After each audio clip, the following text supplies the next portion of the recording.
Hey guys, welcome to Relatable. Happy Tuesday. Hope everyone is having a wonderful week so far. Today we're going to talk about hypocrisy, in particular hypocrisy in our ruling class when it comes to how they conduct their lives, especially right now in the time of COVID and thinking about the potential of future lockdowns and restrictions and mask mandates, but not just that. We're going to look at some political activists, what they say versus how they live and what they do. Then we're going to talk about what hypocrisy really means, what it means from the foundations of the word, the origins of the word, but more importantly, how we see it biblically and what it means for us as Christians. Now, before we get into it, I do want to say one thing about yesterday's podcast with Ben Shapiro. Got a lot of good feedback from you guys, so thank you so much for that. He is also, obviously a wealth of knowledge when it comes to lots of different things. Now, some of you, I think understandably, were offended by the first part of that interview when I was kind of poking fun at some conspiracy theories surrounding the vaccine. Now, you guys should know me well enough, and you should have heard me talk about this enough to know that I reserve no judgment whatsoever for people who choose not to get the vaccine. As I've said before, you not getting the vaccine or getting the vaccine is none of my business. It's none of your business whether or not I'm vaccinated. I understand, unlike a lot of people, that unvaccinated does not mean infected. And so I believe in freedom. I believe in the liberty of personal choice, and I truly reserve no condemnation whatsoever for people making the decision that's best for themselves and best for their families. We were just joking around because Ben is, as you know, adamantly an advocate for the COVID-19 vaccine. And so, he has talked about that a lot, and he has been incorrectly condemned by certain media outlets for being an anti-vaxxer, and he's not. So that's what I was poking fun about. There is no condemnation, no judgment, no criticism from me towards you, whatever you choose about the vaccine. So I just wanted to clarify that. I'm not going to apologize for that because it was still, it was a fun part of the interview, but I do want to clarify that for you guys. Now, let us talk about some hypocrisy that we are seeing in the news. The thing that sparked this for me was this story in the New York Post about Shaun King. If you don't know who Shaun King is, he is an activist who claims to be an activist advocating for Black lives. He is one of the first people whenever there is a confrontation between a police officer and a Black man, whether or not the suspect was armed, no matter what the origins of the confrontation were, he is always one of the first people to accuse the police officer of being racist and of targeting a Black person because of the color of their skin. He has called for doxing of police officers, or he reveals identities of police officers that are not actually correct in the hopes that that person will be targeted. I assume in the hopes that person will be harmed in some way, that their family will be put in danger. So he is not a good person from what I see anyway, from the behavior that he demonstrates on social media. And in fact, there are people who identify as evangelical Christians who have associated themselves with him, which is unfortunate. There are a lot of people on the activist left that I might not agree with when it comes to their strategies or when it comes to their political beliefs, but I don't see them as grifters. I don't see them as terrible people who are just trying to dox anyone and everyone. I don't see them necessarily as someone who has bad character or dishonesty. Unfortunately, from what we've seen from Shaun King, he is someone who is extremely dishonest and who doesn't care who he puts in danger as long as he can perpetuate a particular narrative.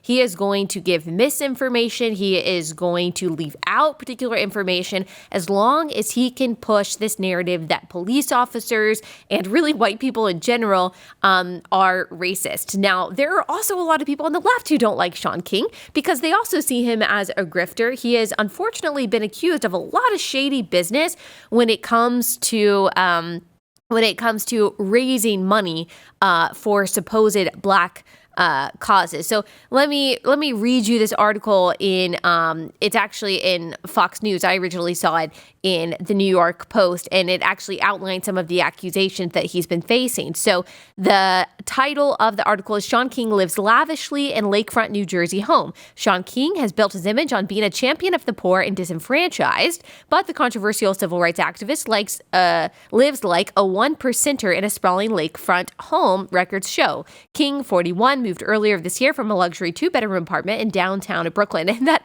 luxury 2-bedroom apartment, that sounds like a paradox to those of us who live in the suburbs, but I'm sure in downtown Brooklyn that actually is a luxury. To the 5-bedroom, 3,000 square foot North Brunswick, New Jersey property with a lakefront backyard and gourmet kitchen, according to public records. The property, surrounded by lush tall trees, was purchased by King's wife, a PhD candidate and educator, in November 2020 for $842,000, public records show. Then that New York Post article gives us a little bit more context about why people are saying this is hypocritical.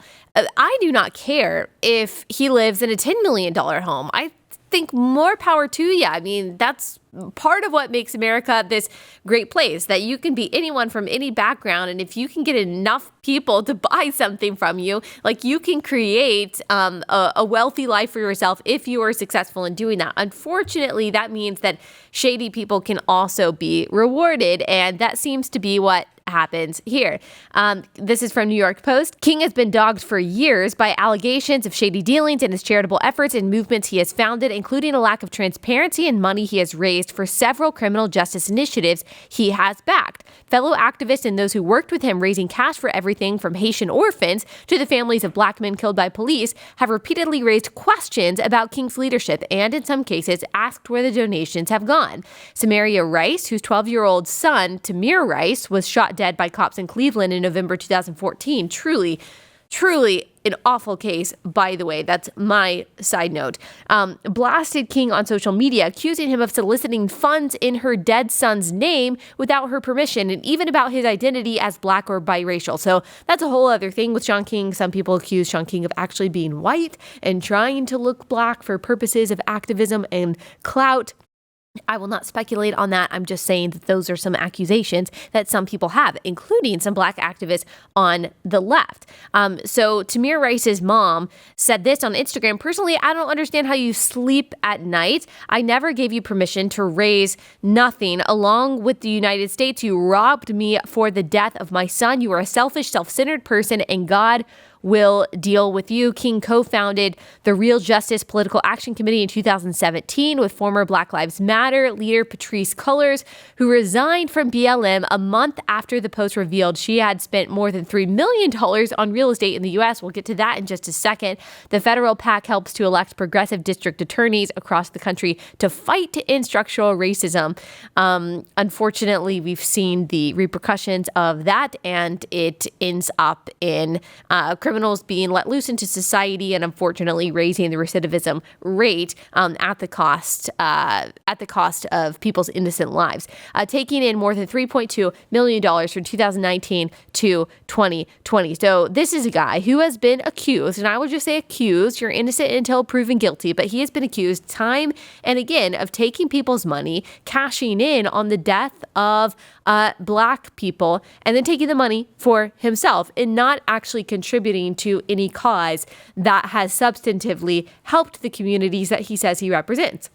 He says he represents the downtrodden. He says he represents the poor, the marginalized, the Black community. And yet it seems like he keeps on running into accusations of being sketchy and of grifting for self-gain. Now, of course, to me, this makes him a hypocrite. And not only because he says he's representing the downtrodden and he's just fighting for the little guy and really he's lining his own pockets, is what it seems anyway. But also because he talks about how America is this systemically racist place. It's this institutionally racist place. It's a place where people of color can't get ahead. He claims to be a person of color himself, and yet he is living in a house that is much more lavish than most of us, most white people in the United States could ever even dream of living in. Almost $1 million house that the vast majority of white people would never be able to afford, or black people or people of any color would ever be able to afford. And we unfortunately see this continually from a lot of activists who claim that America is this oppressive place where black people really aren't free. Cori Bush, a representative, said that recently on the 4th of July. And yet they themselves disprove that, but they will still say, no, I'm the exception. I'm not the rule. But they have no problem. They have no problem lining their own pockets. And if it were true that America was systemically racist, you wouldn't be able to, as a black person, make millions of dollars saying that America is systemically racist. That just doesn't make a whole lot of sense. And yet it's also, in another sense, not that hypocritical, because this is what communists do. And I don't mean to say necessarily that he is a person that really wants to seize the means of production. But he is a communist in the sense that he sees the world as the oppressed versus the oppressors, the haves versus the have-nots. He somehow sees himself on the side of the oppressed and fighting for the oppressed, and he wants to reorder society, or he says that he does, to take down, the powerful bourgeoisie. And people who claim to advocate for this kind of ideal very often are also the ones that are accumulating power and accumulating wealth, even as they say doing that as a person of color is basically impossible in the unjust society that we live in. Now, we mentioned Patrisse Cullors, and I just want to talk about that because I don't think that we ever talked about it on our podcast. Patrisse Cullors is a BLM co-founder. Like, you will remember, the Black Lives Matter organizers have said explicitly that they are Marxist. So when I say that they are Marxist, I'm not just saying that anyone who I disagree with is a Marxist, or anyone who says Black Lives Matter is a Marxist, because I don't believe that. But they actually said that they are trained Marxists, and they have advocated for, supported, they have stumped for communist leaders around the world for as long as they have been active in politics, including Maduro, including Cuban dictators. And so this is who they are. They are Marxists, they are communists, and they're not shy about that. And they obviously traffic in this same lie that people of color cannot get ahead in this country, that people of color aren't really free, that we live in this oppressive, systemically racist society, white supremacist society, this, racist caste system where really only white people can get ahead. And America was founded on white supremacy, and its systems are so infected with racism that people of color just can't succeed in life. And yet we read from the Daily Mail that she has built a $35,000 fence, an electric gate around her new $1.4 million Topanga Canyon home that she bought with cash. And she also has some other properties, apparently amounting to, a $3 million property portfolio is what is being reported here. And so it's not only this, it's not only that she says that she's a communist and that, people of color can't get ahead in this country. And again, she is living more lavishly than the vast majority of people of any skin color will ever live in this country. But if you look at the demographics of where Shaun King now lives and where Patrisse Cullors now lives, it's vast majority white. So Shaun King has moved into an area that I believe is only 17% black. Patrisse Cullors now lives in an area in Los Angeles that I think is only like 2% black. So these are the same people who say that white people are on the side of the oppressor and that they just want to be one of the people, that they're a voice for the marginalized. They don't want to live among the marginalized. These are also the same people who talk about defunding the police, and yet they're living in a place that I guarantee you will never defund the police, probably has a lot of funding to the police, and can rely on the police to protect them. They don't want to live in the communities that they say that they support. Speaking of defunding the police, here's another point of hypocrisy that I saw reported. Alexandria Ocasio-Cortez, the New York Post, reported that she has spent thousands on security, including $4,000 plus to ex-Blackwater contractor. She spent apparently tens of thousands of dollars on private security in this year alone. And look, I don't blame AOC at all for having private security. Like, she has a big platform, and she is often maligned by people on the right. And so I guarantee you that she's got a ton of creepers that are after her. Like, there are probably a ton of people that want to harm her. So I don't blame her at all for having security. Look, girl, I think that that's a good idea for you to have armed security. But do I think it is also hypocritical for her to have armed security and also advocate for defunding the police, again, in communities that she would never deign to live in?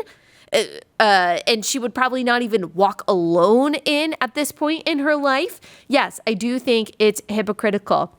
She said this, she tweeted this a few months ago, or I think that it was last year, so over a year ago now in 2020. She said, defunding the police means defunding the police. It does not mean budget tricks or funny math. It does not mean moving school police officers from the NYPD budget to the Department of Education's budget so the exact same police remain in schools.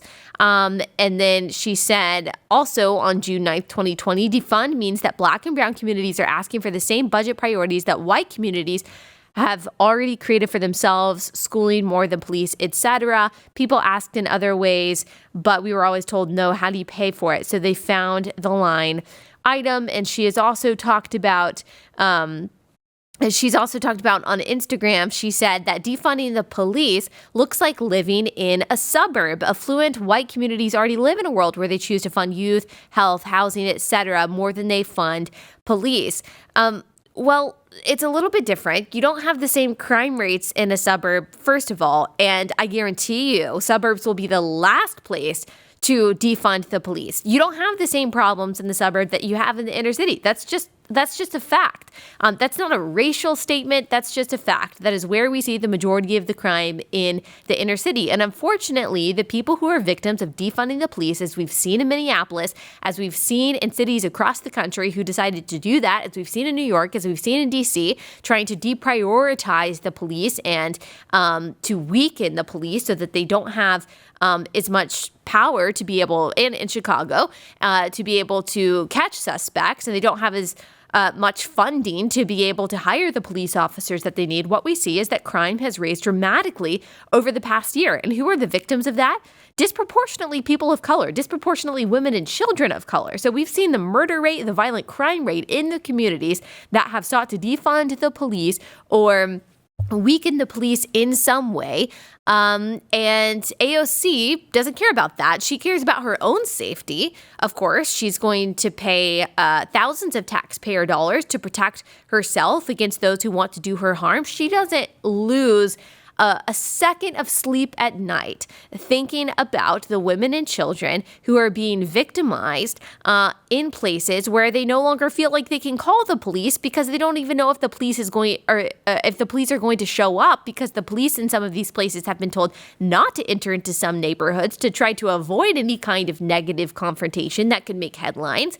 And a lot of forces don't even have the manpower anymore to be able to defend their communities and their cities the way that they're supposed to. And so you've actually seen a lot of cities change their mind on this and say, okay, actually, no, we need to increase the police budget. We actually do need more police officers. And so, again, it is hypocritical. It is hypocritical for AOC to advocate for defunding the police, something that will never affect her for the rest of her life because she's going to have a cushy life forever now, which, again, is fine. I don't care how much money she makes. I don't care that she has private security.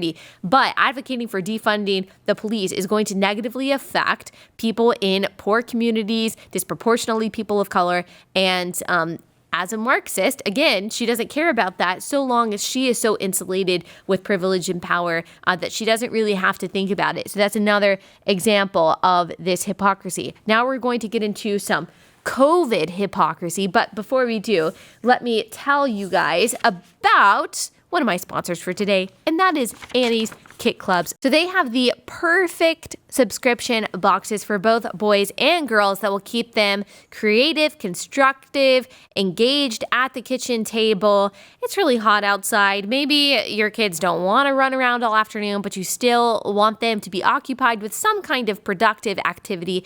Annie's Kit Clubs is a really great option for you. First, they've got the Young Woodworkers Kit Club, which is a monthly subscription that sends kids real hammer and nails, construction kits. They even have real tools starting with a kid-sized hammer. Your kids can build complete kits with minimal supervision, all the instructions, all the tools they need. Also for a variety of projects, they've got Annie's Creative Girls Club, which can introduce your daughter to new crafts with every shipment. So each month she'll receive 2 fun kits complete with easy to follow instructions. You can kickstart her creativity through painting, beading, and more. So your kids can master new hands-on skills while expressing their creativity, which is so important. Go to annieskitclubs.com/Allie. Save 75% off your first shipment. That's annieskitclubs.com/Allie for 75% off your first shipment. annieskitclubs.com/Allie.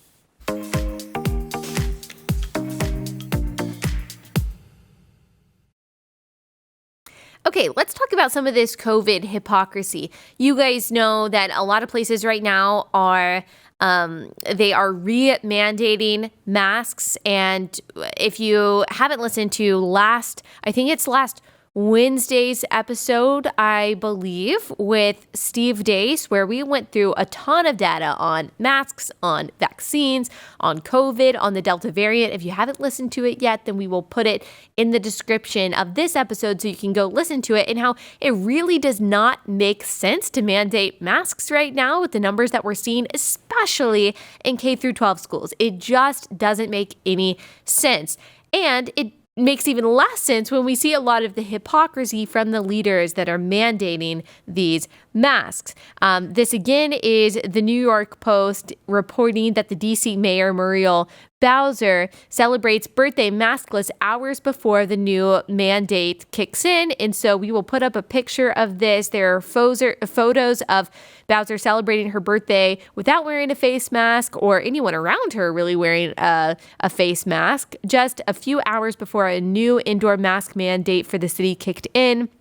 Of course, it looks like she did this on purpose. It looks like she purposely pushed off the mask mandate so she could have a birthday party with dozens of people all crowded together without masks. But she is still going to mandate that for everyone else. It looks like the scheduling here is a little suspicious. She had also, just the night before, she had gone to a Dave Chappelle show. She is in a picture with him and a few other people. Again, we'll put that up. Where none of them are wearing masks. Again, this is right before the new mask mandate went into place. So she had announced this mask mandate was going into place, and she got in all of her maskless activities before that happened. She had also, so this is according to the Washington Examiner, not 24 hours into the indoor mask mandate she imposed on DC, Muriel Bowser officiated an indoor wedding with hundreds of fellow maskless guests. So you tell me, do you think Muriel Bowser and other leaders who are doing the same thing, do you think that they're afraid of the Delta variant? Now, I'm not telling you that you shouldn't be concerned. I've talked to a lot of nurses. Some people are concerned. Some people think it's being sensationalized. And it is a little bit more contagious and maybe slightly more deadly than the original variant. This variant, by the way, comes from India. And we're hearing all kinds of contradictory messaging about whether or not the vaccine is really helping people not get this particular variant and not spread the variant. And that is why now they're imposing these mask mandates, but they don't actually seem to be very afraid of it. And if you're saying, well, it's because Muriel Bowser and all the people there are vaccinated. Well, according to the CDC, according to multiple reports, according to the study out of Massachusetts, apparently, like, you are just as likely to get this Delta variant. And again, there's contradictory messaging and contradictory data on this, but according to some reports, you are just as likely to get this variant and just as likely to have, a viral load that can pass on to someone else. And so, this would be, according to that logic, very irresponsible. I wouldn't call it irresponsible. I would just call it hypocritical. We also saw a lot of hypocrisy from Chicago Mayor Lori Lightfoot, which of course we have seen for the past year as she is imposing all kinds of restrictions, regulations, and mandates on Chicago. She is flouting them herself. She got her hair done without a mask on. She went to, some kind of Biden celebration. I'm pretty sure she went to a Black Lives Matter rally a year ago. And yet she pretends like she really cares about the health and safety of Chicago. But this is really incredible. And so she attended Lollapalooza Music Festival amid reinstating COVID restrictions, according to Fox News. Despite announcing plans to resume more pandemic restrictions in the city, the Democrat mayor continued to host Lollapalooza, which is one of the largest music festivals in the country. If you're watching on YouTube, we will put a picture up. I mean, hundreds and hundreds, thousands of people mashed together. I'm sure some of them are wearing masks. I'm sure a lot of them aren't. You see these pictures. This looks like 2019. None of these people in these pictures are wearing masks. No one cares. No one is afraid of it. But this is a lot of money for the city of Chicago. And so Mayor Lightfoot she's not going to stop that from happening because that's important for her. And yet she is going to reinstate all of these regulations. It's politics. And so I hear a lot of people on the left saying, oh, the right is politicizing this. Really? Do you think it's the right politicizing this? Or do you think that the right is a little bit hesitant to accept the integrity of all of these mandates and restrictions when we see so much hypocrisy and we see that really leftist politicians are politicizing this kind of thing? You understand that there are people. I heard a terrible story about this young woman who she overdosed, I guess that's a correct word, on alcohol to the point to where she died. And yet, after she died, she was in the hospital. They tested her for coronavirus. She tested positive for coronavirus. And because she tested positive, her family her parents were not allowed to come in and see their daughter who had just died because of that. That was a story from a nurse who follows me. I've heard several stories like that. And of course, there have been elderly people who have died in nursing homes and in hospitals whose families weren't allowed to come see them and be with them as they died. And so if this does not boil your blood, that while people are going through the worst tragedies of their lives like that because of the restrictions of some of these leaders, even while they're doing what is politically advantageous or personally advantageous to them, I don't know what will. Hypocrisy makes people really frustrated. It's not just the COVID restrictions that people are mad about. It is more than that. It is the hypocrisy of the leaders that are implementing these kinds of restrictions. Not to mention what's happening at the southern border, which I just want to touch on briefly. Well, first, let me mention also just very briefly that Axios reported that Obama is planning a birthday bash amid COVID concerns. So we're hearing everywhere in the leftist media that we really need to care about the Delta variant. We are hearing rumblings of lockdowns again in particular places. And yet he is apparently having about 700 people to his $12 million home in Martha's Vineyard. Again, another great example of just how oppressive the United States is.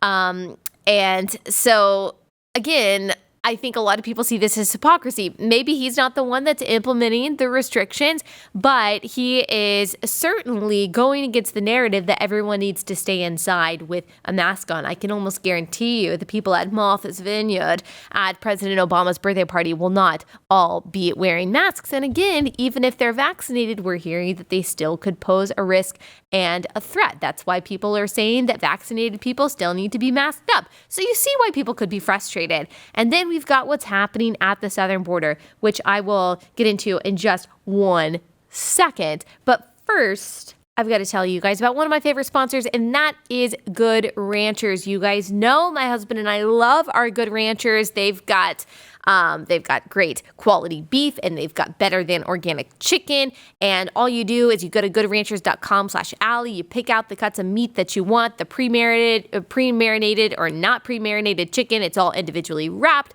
They put it in a box. They ship it to your front door. It gets there super quickly, totally fresh. You can either put it in the freezer like we do, or it's ready to grill right then. It makes your life so easy. It's also super affordable. What I like about it is that I know that all the meat comes from American farms.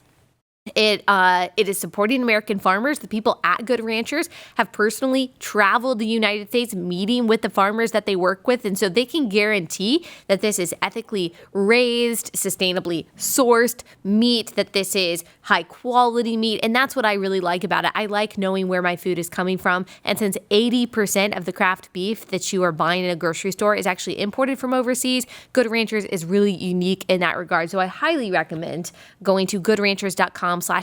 If you subscribe, you can look at the Family Feast bundle. You'll save $20, and you'll also get free express shipping by going to my link. That's goodranchers.com/Allie. Sorry, save 20%, not $20, 20%.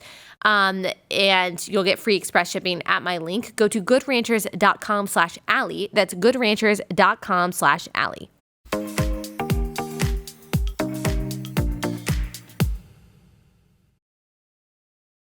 Okay, because I want to get into the biblical portion of all of this, I'm just going to very briefly talk about what's happening at the border. And again, why people are so upset about some of these restrictions because of the duplicity, however you want to say it, of the leaders that are implementing them. So I'm going to show you a video of one thing that is happening at the southern border. There are hundreds and consequently thousands of people that are infiltrating the United States every day. And the sketchy thing about it is that there's hundreds of them showing up, and then the federal government is transporting them by bus and by plane to different cities in the United States. We have no idea why. We have no idea where they're going. We have no idea how long they're staying. We have no idea if they're being tested. We have no idea if they're being vaccinated. Actually, I've heard from a source familiar with the matter, that they are not being tested, that they're not being vaccinated. I heard some bunk statistic the other day that 90% are vaccinated. Yeah, right. I know that they're not being tested for the most part. They're not being vaccinated. We don't know in a lot of cases where they're coming. It's not just South America. It's not just Mexico. It is also places like Haiti. It's also places like Africa. They're coming through the southern border, even as the northern border is basically closed. So there's a lot of sketchy things that are going on. And if we were really worried about the spread of this, like if we were really worried about the rise in cases and we were really worried about the Delta variant, we would close the southern border in an instant. But it seems like the same people who are fear-mongering about the virus aren't actually scared of it because they're not closing the southern border. I mean, we are talking now hundreds of thousands of illegal migrants that have been transported from the border into the interior of the United States. I mean, a lot of people slammed, Donald Trump for saying America first and, Christian nationalist, blah, blah, blah. Tell me, what do you think is better leadership, America first or America last? Like, who would you say is a better mayor? Like, is the mayor of Tulsa a good mayor of Tulsa if he actually cares about the city of Oklahoma City more, and if he prioritizes the needs of Oklahoma City more than he prioritizes the needs of Tulsa? No, you would say that that's a bad mayor. Wouldn't you say it's a good mayor to say, this is the best city in the world? I love Tulsa, and my focus is on making Tulsa the best place it can be and prioritizing the needs of my constituents in Tulsa. Like, you would say that that's a really good mayor. So why is it different on a presidential level? Like, why do some people who identify as progressives or progressive Christians say that it is some evil, fascistic, Christian nationalist bad thing to say that we're going to put America first? No, that's what you do. You put the needs and the priorities of your family first. That's what nations are. They are akin to families. And a good leader prioritizes the needs and the safety and the resources and the industries of its own people before the needs of people from other countries. That doesn't mean that you hate people from other countries. It doesn't mean that you're mean to migrants. It doesn't mean that you're a bigot. It just means that you're a good, responsible leader. Joe Biden is not a good, responsible leader because his federal government is actually putting the needs of Americans last, and that is hateful. That makes you a wicked, wicked ruler. And again, this is hypocrisy that's going to make people mad. This is exactly why we are seeing protests from around the world. And so, again, we're going to show you some pictures. And maybe I'll throw even to a video of some protests in France, but we're seeing anti-lockdown protests in Canada, in France, in England, in Germany, in Australia, obviously in the United States. It's not that anyone wants anyone to die from COVID. No one wants that. And none of these people rallying, I guarantee you, think that COVID is fake. I guarantee you that they've all been affected by it in some way. Maybe they've had it themselves. They've had a friend who has had it. Maybe they even have a family member who's died from it. I am close to people who have had family members die from it. I certainly don't think it's fake. I think it can be dangerous for a lot of people. I also think that there are nefarious motivations behind these lockdowns. I also think that there are a lot of other dangers, a lot of other threats to people's lives on a daily basis. The fact that there were far more people, far more kids who died by suicide in the past year and a half, I guarantee you, exacerbated by these lockdowns than died by the coronavirus, means that I have to expand my compassion beyond people who are just harmed from coronavirus. There are a lot of dangers, a lot of threats, a lot of causes of death that we are not even recognizing or talking about today because compassion has become so narrow that the only thing that the media wants to report on is deaths by COVID. There are a lot of things that people die from, unfortunately, sadly, tragically on a daily basis. And this is not worth ruining people's lives and ruining people's livelihoods, taking away their will to live and everything that makes life worth living for a virus that for most people, they have a 99.8 or higher even likelihood of surviving. It just doesn't make a whole lot of sense. That's exactly why you are seeing people protest around the world. Let me play you a brief clip from a protest in France.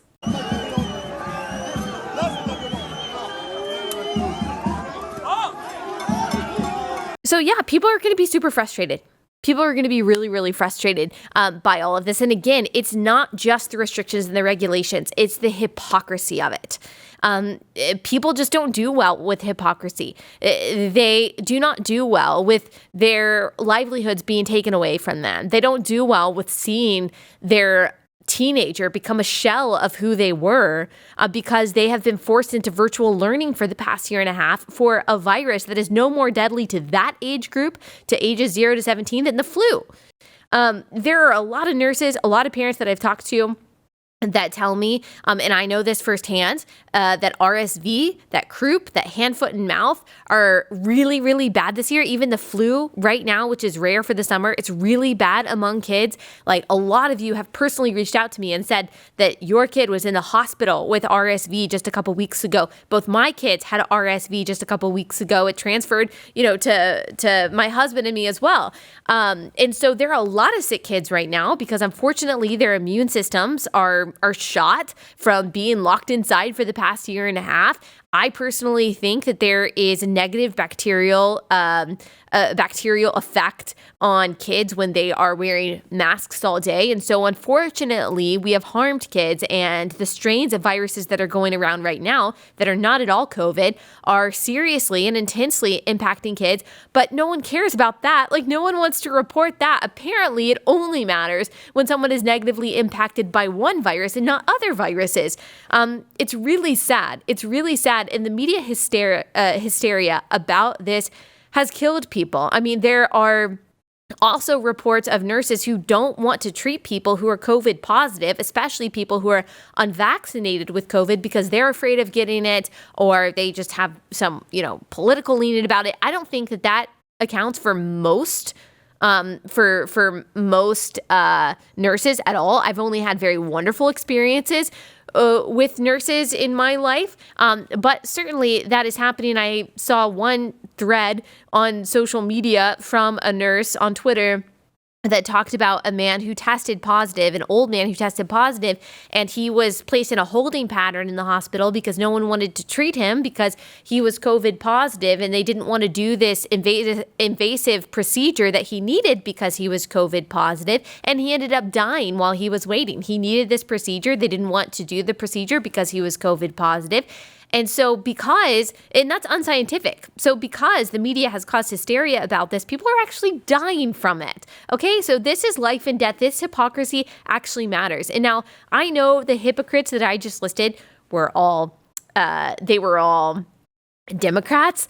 That wasn't my goal. This is just what's in the news, and it is Democrats who are implementing these kinds of restrictions and then flouting the restrictions. They tend not to be Republicans. Republicans have their own problems with hypocrisy too, and I have no problem calling that out. There are plenty of people who identify as conservatives and Republicans who are hypocrites. Hypocrisy is wrong, no matter whether you have an R or a D by your name. But the stories that are in the news right now, they do happen to be centered on Democrats who are acting like hypocrites, and that makes people very frustrated. All right, last segment of this podcast episode, but I've got to tell you about the last sponsor of the day, and that is Carly Jean Los Angeles. So they are an LA-based capsule clothing company. I love Carly Jean. I've got a lot of their clothes. I was actually wearing their jeans yesterday. They're super comfortable. You guys know it's hard to find clothes that you like, clothes that you're comfortable in, clothes that you feel like are flattering, especially when it comes to jeans. And they have all of those things. I really, really like Carly Jean Los Angeles a lot. Their mission is to simplify closets and help women feel beautiful in their own skin, all while making getting dressed every day easy. Their clothing is classic, timeless, is meant to live life with you while transitioning into every stage and season of life. I can personally attest to that because I wore their clothes while I was pregnant, and I'm still wearing their clothes. That's the kind of clothing that they have. Just really classic, really simple, can be paired with a bunch of different kinds of things, and really can work in so many different seasons. Shopping doesn't have to be a hassle. Those hours that would have been spent in the mall can now be spent with family and on things that matter by simplifying your wardrobe with Carly Jean Los Angeles. They're more than just clothes. They want to make a difference in your life by helping you feel amazing. You can check out Carly Jean Los Angeles on their Instagram page. They handle direct messages all day. You can also go to carlyjeanlosangeles.com. Use promo code Allie. You'll save 20% off anything in their online store. That's promo code Allie for 20% off anything in their online store. carlyjeanlosangeles.com, promo code Allie.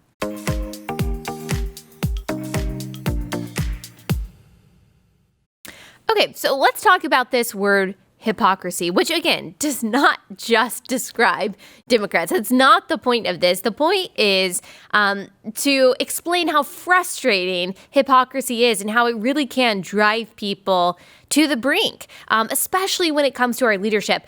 But as Christians, we are also called to reject hypocrisy. Just for fun, I wanted to look up the etymology of the word hypocrite. There are words like this that we use all the time. We know what they mean generally, but we don't really stop to ask where they come from. And I like looking at the origin of words. I think it can really help us better understand them. Hypocrite comes from the Greek word hypokrisis, which means to play on stage or to pretend. Hypo or hypo means under. So for example, if you have hypothyroidism, you have an underactive thyroid. The opposite is hyper, which means over or in excess. Now the crisis in hypokrisis or hypokrisis probably comes from the Greek krinion, which means to separate, to judge, to decide, to distinguish, to discern. So it would seem, getting to the most literal meaning of this word, that to be a hypocrite means to fail to distinguish or to under-distinguish between reality and pretend, or to pretend that something is reality when it's not, to act, to play a role, and then, metaphorically to be something else entirely backstage. It's used in language to describe people who pretend to have a particular virtue, to pretend to have a certain value, or who preach that virtue and that value and promote it to others. We've just given you many examples of that, but don't represent it and live it out themselves. What we see in Scripture, throughout Scripture, from really Genesis to Revelation, that God hates hypocrisy. He hates the pretense of righteousness coupled with a rebellious heart. He hates outward obedience accompanied with a self-serving spirit. So in the Old Testament, we see that David says to God in Psalm 51:16-17, "For you will not delight in sacrifice, or I would give it. You will not be pleased with a burnt offering. The sacrifices of God are a broken spirit, a broken and contrite heart, O God, you will not despise." Isaiah 29:13-14 talks about the fact that the people are honoring God with their mouths. They draw near to God. And they honor him with their lips, but their hearts are far from them. And so they actually fear man and what man thinks more than God. And so this is the Lord basically talking about frustrating and confounding the wisest of Israel to show that he alone is the source of wisdom and power to invoke sincere fear and worship of him, because at this time they were fearing man more than they feared God, and they were hypocrites. God cares very much about sincerity. Again, he hates pretense. He hates deceit. He cannot be deceived. Proverbs 6:16-19 talks about the 6 things that the Lord hates, the 7 things that are an abomination to him. And one of them is a lying tongue. So this is bad news. This is bad news for a lot of politicians in both parties. It's also comforting, I think, that the Lord hates what so many people in power are doing and plotting and scheming that manifests itself in the oppression of civilians. And one day, because he hates all forms of sin, he will pour out wrath and exact perfect justice. One of the ways that David actually defends his own righteousness in the Psalms, in Psalm 26:4, is to say that he doesn't even associate himself with hypocrites. Jesus calls out hypocrisy quite a bit in the New Testament. You could even say that this was one of the central themes of Jesus' ministry, to call out outward righteousness in order to gain attention and power that was then undermined by inward selfishness. We see this in Matthew chapter 6, when he says, when you give to the needy, when you pray, when you fast, don't do any of these things to get the approval of other people. Don't be loud about it. Don't be showy about it. The people who are doing these things, outward forms of righteousness, in order to get the applause and approval of other people, he says, have already received their reward. So he's saying people who do good things for a reward here on earth in the form of accolades, that's all you're going to get. You get no reward in heaven for that. You wanted fleeting applause for your good deeds? You got it. But that's all you're going to get. And then in Matthew 15:1-9, he talks about a conversation that he has, or Jesus is having a conversation with the Pharisees, and he accuses them of trying to get around particular commandments to gain in a selfish way. He talks about trying to get around the commandment to honor your father and mother by avoiding the responsibility of taking care of their parents financially with this kind of godly sounding excuse. And what he's saying is that they are making void the word of God, that they have not understood the real intention of the law, because God's law has always been about obedience from a heart that is dedicated to him. And a heart that loves and is dedicated to God never asks, what can I get away with? How can I skirt this law on a technicality? How can I look righteous to other people and avoid sacrifice? But rather, how can I best glorify God? How can I most authentically and fully obey him? So he's saying to the Pharisees in this chapter, you don't love God. You love yourself. You don't worship him. You worship yourself. You don't seek to give God glory. You seek to glorify yourself. Okay, then your reward is all the attention that you're getting here on earth, all the power that you've accumulated by your hypocrisy, and you got another thing coming for you in eternity. And let me just make another point on this. In his conversation with Pharisees, you often hear people who identify as progressive Christians talking about how Jesus denounced the Pharisees as a way to make the point that Jesus didn't like religious people. And they call anyone a Pharisee who expresses any care at all about Christian morality, sexuality, etc. They point to Matthew 7:1 that says, judge not lest you be judged. They point to Romans 2:1 that says not to judge. And they use these verses to say that you're not allowed to criticize any action, any kind of lifestyle, any belief system, because if you do, you're just a judgmental Pharisee, and Jesus hated the judgmental Pharisee. But here are a few problems with that. And this is where we're going to close out. What people who use this line really mean when they say that is that conservative Christians aren't allowed to say what's right and wrong behavior according to the Bible, because that is Pharisaical. But they have no problem using the Bible to support what they say is right and wrong, and calling anyone who doesn't align with their definitions of morality and love, usually conservative Christians, not real Jesus followers. So in using Matthew 7:1 to call anyone who cares about, for example, the Christian sexual ethic a Pharisee, they themselves are being judgmental and violating Matthew 7:1. Both Matthew 7:1 and Romans 2:1 are not talking about discerning between right from wrong and righteousness from sin. Both are talking about hypocrisy. Matthew 7 goes on to say that before you call out sin in another person, you got to remove the sin from your own life. You got to take the log out of your own eye. Romans 2 goes on to say that you are wrong to judge others for doing the very same things that you are guilty of. Jesus, hear me, this is so important. Jesus did not condemn the Pharisees for being too religious or too righteous or too holy or even too judgmental. Jesus condemned them for being hypocrites. It's not that they were too obedient to God. It's not that they it's not that they were too righteous. It's that they had outward obedience that was accompanied by a selfish, unregenerate heart that did not love God. So their spirit was one of, what can I get away with to try to skirt full obedience to God's law when it's inconvenient, rather than I love God and want to obey him as much as possible. Back what we read from David in the Psalms, it's not sacrifice that the Lord really requires, it's a contrite heart before him. And that's something that can happen on the right or the left, that kind of hypocrisy, the right or the left at the theological spectrum or political spectrum. But people who call themselves progressive Christians should realize how susceptible they are to this line of thinking. Because I am constantly hearing from that segment of the world all the ways that we can get around what the Bible teaches about, say, modesty or gender or sex or porn or marriage or any area of Christian morality.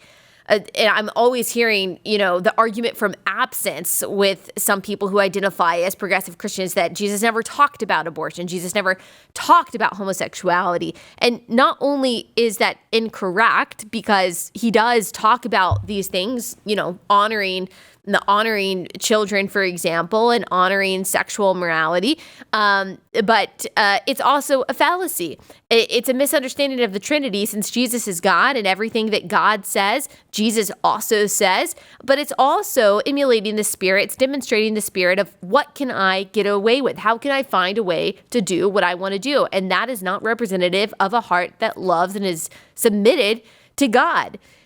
We hear from them that God really only cares about social justice. He doesn't care about our sin. The reality is, and I promise I know I keep going, but I promise I'm about to end this. The reality is, if Jesus were alive today, these same people would call him a bigot and a Pharisee.